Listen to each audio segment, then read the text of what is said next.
This video is applicable to financial year 25-26, assessment year 2026-27. Now 115 BAC new regime slab rate change பண்ணியிருக்காங்க. அந்த slab rate let's memorize. எப்படின்னா உங்களுடைய left சைடில் total income போட்டிருக்கு, right சைடில் tax rate போட்டிருக்கு.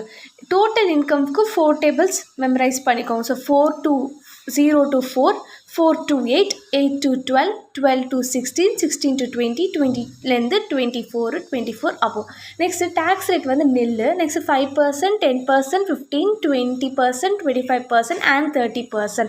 இதில் வந்து பார்த்திங்கன்னா ஸ்பெஷல் இன்கமாக இருந்ததுன்னா ஸ்பெஷல் இன்கம்க்கு வந்து ஸ்பெஷல் ரேட் அப்ளைஸ் ஆகும். 111, 112, 112A. Okay, this section applies to individual HUF, AOP, BOI, AJP other than cooperative society.